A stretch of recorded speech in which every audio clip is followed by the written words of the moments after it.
everybody. How are you today? It's been a whole week since I recorded. Last week we had Mr. Jordan Adler on the screen, and today we have Dr. Denise Tropea. And I have to tell you a funny story. Denise and I tried to connect for literally 6 months, I believe, going back and forth. Hey, can you talk now? Hey, can you FaceTime now? Hey, can you chit chat? Can you Zoom? And then it just never happened, but I know we were meant to meet.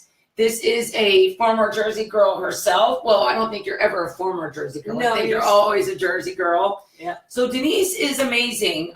She is a board certified foot surgeon, and she is slowly getting out of her field to fulfill her next passion in her life and her next journey. So help me welcome Miss Denise, Dr. Denise, or Dr. Tropea.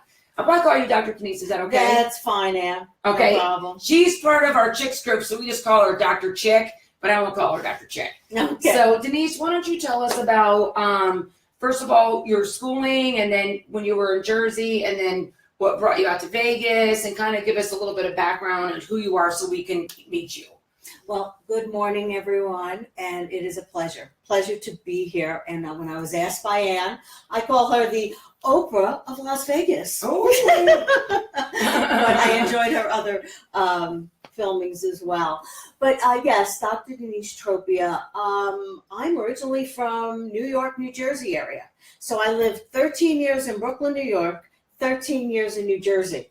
So then I moved at 26. So I have half and half. So yes, I enjoy going back to the East Coast. Still, we have family there. I've been out west for many years now. So over 30 years, pretty much. I went to college in New Jersey, Fairleigh Dickinson University in Madison. I lived at home, so my father couldn't get rid of me yet. And then I worked at University Hospital down in Newark. Okay. I worked there as a medical technologist. I went to graduate school for a little bit. And it was just very interesting working in a teaching hospital because I've always loved learning. So did you always want to be a doctor? I was always interested in, not really, no, because I was just going to school for a biology degree. I wanted to get my PhD in immunology, always in the medical field though. Okay. So when I started graduate school and saw what a grind it was, and it was going to take me so many years to possibly get a PhD, I said, what other options are there? That's when I went back to medical school. Oh. I said, that's it, no more job. I'm just going to become a student again. Mm-hmm. And my father's like, really? I'm like, yep, it's going to be a 6-year commitment, 4 years of medical school, 2 years of residency, and then moving on from there. But I did it at the age of 26. I started it, and I did it. I went to the Scholl College of Podiatry in Chicago.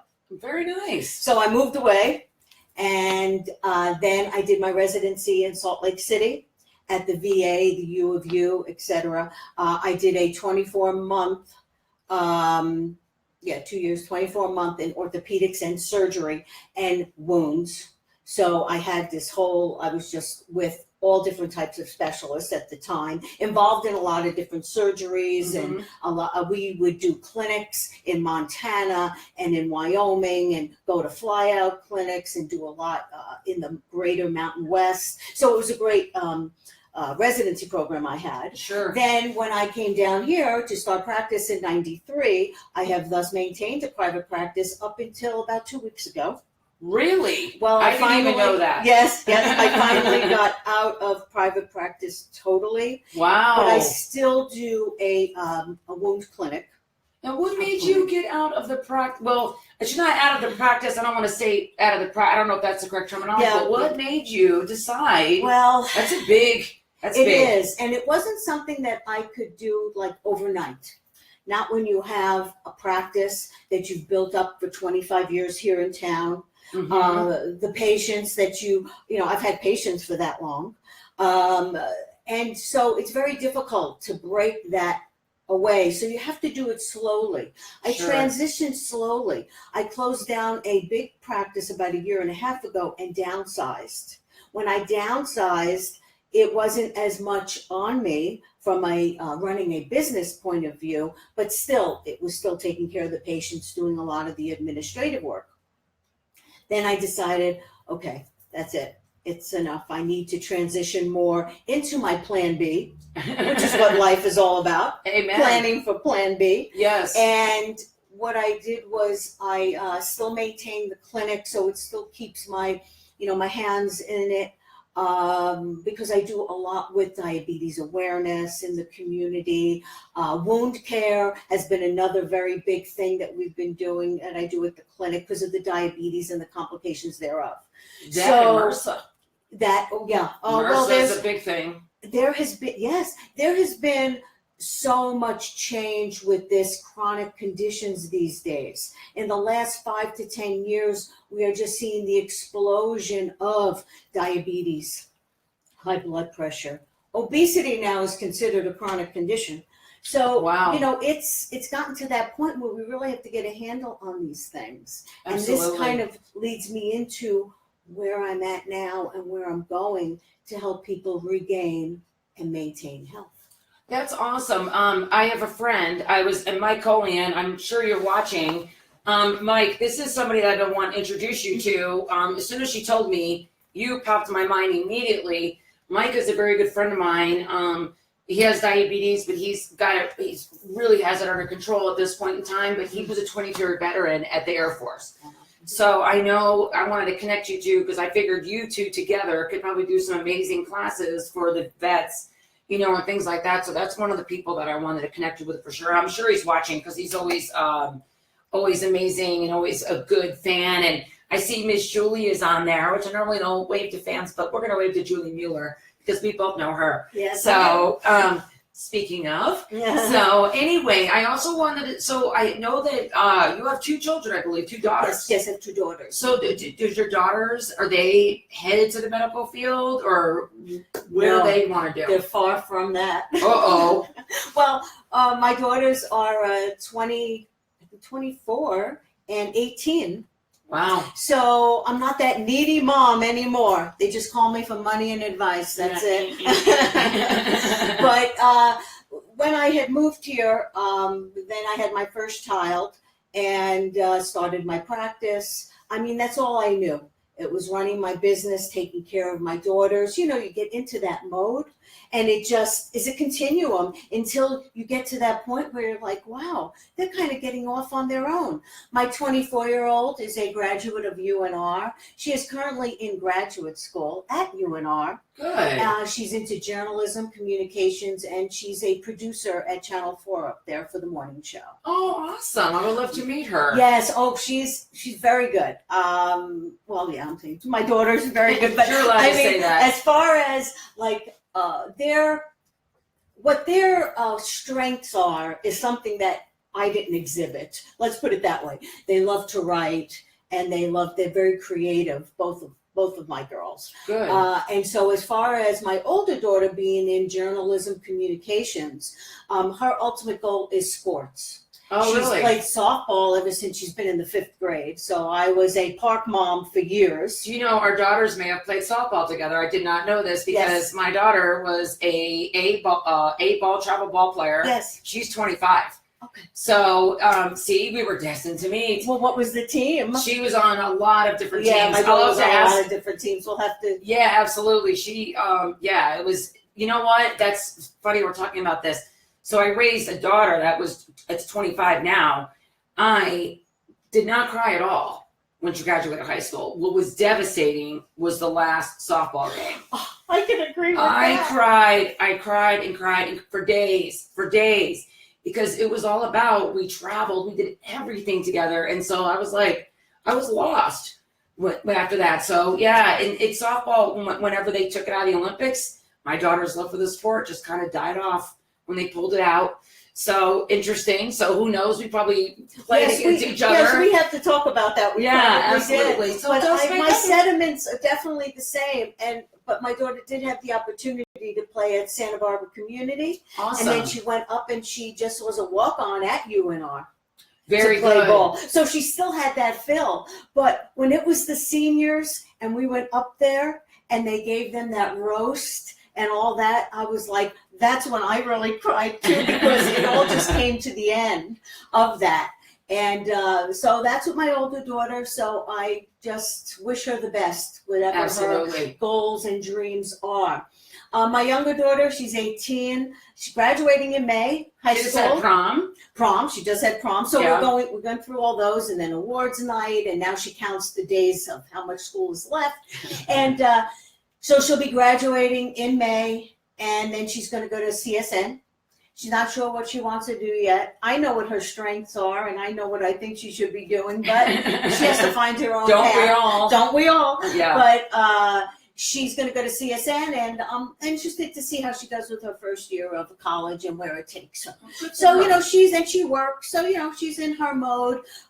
So I'm very blessed. My daughters, thank God everything has gone well with them, blessed with good health and blessed with the that family support that we have given them.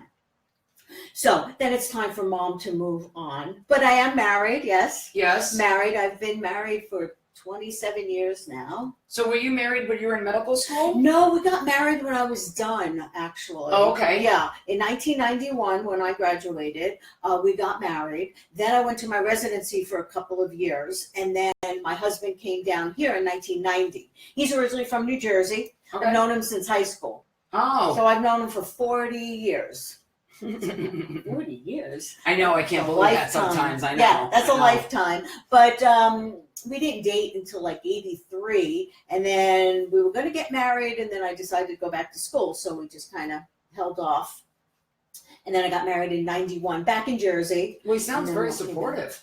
Yes, he is. Yes, Good. Very supportive, because he knew what I wanted to do and how long it was going to take me to get there. So we had the long distance relationship for a while. Because Wow. he lived in Jersey and then moved out to Vegas in 90. And he was in dry cleaning business, which he still is today. Oh, very He's in the dry nice. cleaning business. So now what are some of the things you do in the community? Denise, as she's been transitioning Right, yes. out of her practice, she's been holding various events around town. I've attended one of her events. I believe she's got an event coming up this weekend. She'll talk about that at the end. But what are some of the things that you are doing in the community now that you're what are you transitioning to? Well, reinventing myself. Oh, I think good for that's you. what we have to do. It's always been a passion of mine to say, how can we get better wellness wise? What things can we do to help to regain and maintain health? Even, treating patients for a quarter of a century now, that's always been where my main forefront has been. How can we get better? Sure. What can we do to get you better? And it's not like, I'm treating from the knee down. I'm also treating the whole person. Right. And that's always been, this is just the way I was trained, or what I feel that's necessary to do. And we know what has gone on in healthcare these days. And if we talk about healthcare, that's for another show. Absolutely. It would take days. It would take days to realize that in healthcare now, it's not sustainable. No. It's undoable. And especially for the private practitioner, I say that we're becoming dinosaurs because I want to run my practice the way I want to run it. Corporate medicine has taken over. The Walmarts of medicine have taken over, so the mom and pops, well, there you go. So that's why transitioning for me, now that my daughters are on their way, etc., I feel that I can start doing what I want to do, what I feel there's the need to do. Awesome. And the need to do is to make people have the knowledge to say, what can I do to prevent the diabetes? I went to the doctor, he told me I'm pre-diabetic. What does that mean? Yeah. Well, yeah. There's so much that they don't have time to talk about that. To talk about how, if you have pre-diabetes, in order not to become a full-blown diabetic in 5 years, because that's the definition, pre-diabetic is 90 million Americans. Wow. That's 1 a lot. in 3 Americans. So it's a big, big number. So that's why all the education comes in. That's where the knowledge comes in of what I can do to avert that, so I don't have to be on medications and be a full-blown diabetic like 30 million Americans are. and Wow. they're taking medication and, going through the different complications of diabetes, which are very devastating. And when I see that on a day in, day out basis, it really hits me that it's just so devastating to the body as a whole. Yeah, the obesity is a big deal. Too. I did research this and look this up. I don't have the exact source, but I will post it if anybody needs to. But I'm going to share a fact with Dr. Denise, and I don't know if she's even heard this fact because I haven't discussed it with her yet. They are predicting. So we have Gen X, Gen X. Right. My children are Gen Y, Gen Z. Mm-hmm. Notice the word Gen Z. They are predicting Gen Z is going to be the first generation to not outlive their parents. Like, how scary is that? So the reason they're saying is because of obesity. And that is scary. I joke about this, but it's not really funny. A PS3, a PS4 remote control, when we are selling them to put a Hot Pocket in to play a video game, we've got a problem, America. So it's very, I've seen it with my own son, not eating a Hot Pocket, but I've seen it with him, being in the video game. And then all of a sudden when I ask him to log off, oh my God, I'm starving. Really? Are you? So it's important that we get them off of the bed, off of the couch, and start going outside and doing things like we used to do. Not only will it affect their body physically, but think about visually. We'll never know their outside world because they're stuck in our bodies. We're not meant to be like this. We are meant to be upright and moving. So what are some tips you could give some of the parents out there that maybe have children that are maybe a little overweight, maybe because that's where it starts. The habits start at home. Yes. So what are some habits you can give someone that's maybe struggling with their own child right now with obesity? Yeah, and that is such a real problem. Yeah. Now, when we talk about with the obesity, and just being X amount of pounds overweight to the extreme, yes, this all kind of gets lumped together. Sure. But what we need to do is, it's all called awareness. Amen. Awareness is the fact that the diary of what we eat day in and day out. That's number one. The lifestyles we lead, we're always rushed. And so when our mind is going, we need time for that to calm down. Yeah. To calm down Where to the anxiety point comes where in. we can realize, what are we eating? What are we feeding our children? How can we become more conscious of what's going on? And then it becomes a collaborative effect with the family. Like, our lifestyles have changed dramatically than when we grew up. Yeah. We ate dinner. Well, I mean, even in my household, we were a very busy house for many years, but we all made sure we ate dinner together on, of course, the nights that we could. Sure. Ate dinner together the way we grew up, talked, no phones at the dinner table. That's a big no. And we don't. Or in the car. I don't. Or in the, yes. We don't do it in the car either. That's My it. daughter and I, when we traveled softball, well, they didn't have cell phone. At the end, they did. Exactly. At the end, they And did. one of the rules we made was no texting in the car. You'd be full in that moment. And to this day, last night we went out to dinner and my husband had his phone and I'm like, flip your phone over, please. And he's like, what do you mean? I go, flip it over. So you don't see it. And you know what? It's funny. I bought this phone case and I love it because of the fact I can't lay it like this. I lay it like that. Yeah. Oh, there you go. So it's actually kind of a good little reminder to, turn off some of these things, have those conversations, drink a bottle of water. Well, yeah, that's another thing too. I mean, this is something that's really, there's no one magic thing. I mean, how many times, patients come in, well, I need to get better yesterday. Sure. Well, no, Rome wasn't built in a day. Right. I mean, we have to take these things apart and we have to say, okay, nutrition, very important. Exercise, even a modest amount of exercise. Walking. I walk every day with my dog. I do yoga, But the yoga I do is like totally different than what people have in their heads.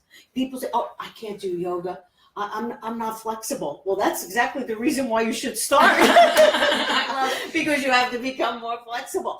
But it's kind of like, it's the whole thing. It's a whole collaborative effect. The eating, the sedentary lifestyle, we have to be and exercise more. Yeah. Even tools. I feel tools are so important. Tools, whether they be something you would listen to, exercise, nutrition, how you can do certain supplements, anything you can do to help break those bad habits. That's what I was going to say. Habits is the key. Habit is the key, because a lot of times you don't even realize you're doing that. Yeah. I've been thinking about that too. We've been changing habits in this house as well. And my husband and I had this conversation last night because, we have 3 adults and a child. My daughter lives a couple miles away. So we have James's daughter and ourselves. And I told James last night, I go, I believe in changing habits, but the habits can't be started by the 10-year-old. The habits got to be started by the 3 adults in the home, because that's where it is. We have to lead by example, which goes into so many other things, because when you do have habits, good habits and things like that, it makes your child feel more secure, Absolutely. which is, really important as well, because that's a key brick to the foundation of building any child to be a future adult, growing into an adult. So one of the things I wanted to mention with Denise is she also teaches wheelchair yoga. And that is one thing that her and I are going to start doing. I have a wheelchair bound child, and that's something I don't talk about too much. It's very personal for right now. That's a video for another day. But that's one thing I have in mind for her, was to, set up something, maybe with her, I'm sure there's other children her age. Yes, I think it would or be. Or the seniors as well. The seniors, I think it would be, or even, people that we call it chair yoga. And why is because if they have arthritic conditions and their legs aren't moving like they should, we can do plenty of things that in a chair and get the energy flowing in the body, because that's the type of yoga that I've done for the last 10 years. I've done a form of yoga, body and brain yoga as it's called. It's a Korean form of yoga. But essentially, when I was very ill in my mid-40s, this all, I guess, spurred on my journey, was my illness. Illnesses, I should say, whereas in my mid-40s, I guess the walls started to cave in which I was pre-diabetic. I had high blood pressure. I had heart arrhythmias. I was like, wow, what's going on here? And because I knew I wasn't taking care of myself the way I should have, but you get so involved, is when my practice was at an all-time high, when I was so busy, and my days, everything. Yeah. And I was also 40 pounds overweight. And, it was just all of a sudden it just came on. And I guess I have another word to add too, menopause, that whole change of life, that all added to the mix. So when I went to the cardiologist, and who's a colleague of mine, she's like, Denise, what is going on? I said, well, I know it's just stress, and stress is a killer. I don't drink, I don't smoke. I try to, live a healthier lifestyle. It's just that everything's gotten away from me. She says, I said, well, you're not going to take out that prescription pad, because I'm not going to take those medications. I said, I'm going to go to yoga. I'll see you in 3 months. And that's when I started yoga, because I needed something. And there was a yoga place close to my home. And I said, I'm just going to go. I walked in there and said, I need this. I need this, because I know I do. From my soul, I needed this. And so ever since then, I've been involved with this yoga. I've been at many different workshops, to the point where I teach. And I'm able to, just find that it just helps so many people out. Because the definition of health is not just, well, my blood work was good, so I guess I'm okay. That's not the definition of health. The definition of health is having your mind, your body, your spirit all flowing. Amen. Yeah, because you could say, I go to the gym 5 days a week, but, why is my blood pressure up? Why is my cholesterol through the roof, etc.? Why do I have these migraines? Well, just by going to the gym 5 days a week is, it's great. I commend that, but there's got to be some other things. Yeah. We live in a world where everything is just going so rapidly. We have to calm down the mind. And that's been a hard thing for me because I'm always thinking. But with yoga and with my meditation, it has just... The happiest people I know meditate. I have anxiety as well, but I've really learned to manage it with oils. And now I'm just starting the meditation realm. And the happiest people I know meditate. And that's, that one point really brings up a lot, I think, between the obesity and all these other things. We haven't even talked about brain health yet. Oh, God. And that is that's a whole nother topic, which I have an amazing physician to share with you about that. That's Dr. Denise. I wanted to, I told her about this gentleman and we're going to go see him. One of his classes he has them on Wednesdays, which I know you're going to just get so much out of this. So Denise, why don't you tell them what you are doing this Saturday? Okay. So you can help get some people at your event. Denise does have an event this weekend. Yes, we have an event this weekend. In my journey, I'm always searching for, once again, regaining and maintaining our health. How can we live the quality of life we want to live? Well, I found it. And I found it by working with a Japanese company that came here approximately 4 years ago. And I was totally taken by it because of what they have to offer. Mm-hmm. It's been in Japan for 20 years now. And pretty much it's doing a product fair, as well as I will be speaking on antioxidants and how people can maintain and regain their health. Why is it so important to have proper nutrition in our diets? Yeah. In malnourished in the modern world. And I talk about that since we are malnourished in the modern world, the absence of fruits and vegetables. Yes. And the additives and gosh knows everything else in our environment is killing us slowly. So we really need to have that knowledge. So I will be at the Sahara West Library from 3 to 5 doing the product fair along with the presentation on what we have to offer. So it's a lot of fun. Our members as well as our guests just love it. So that's Sahara West Library on Saturday, May the 5th from 3 to 5. Awesome. I plan on attending Miss Denise's event on Saturday. And Barb, if you're watching, you're probably going to come with me. I'm just saying. So I want to thank Dr. Denise and thank all of you for tuning in. Our goal with these videos is to bring out the local community, the people that are doing amazing work. She is a local to Las Vegas, and go Knights go, right guys? Yes. Big lose last night, but that's okay. It's okay. Brush it off. We're coming home, so we're gonna back in the desert, back in the boys. saddle tomorrow. That's right. Mm-hmm. Sharks don't like the desert, fellas. Just saying. That's right.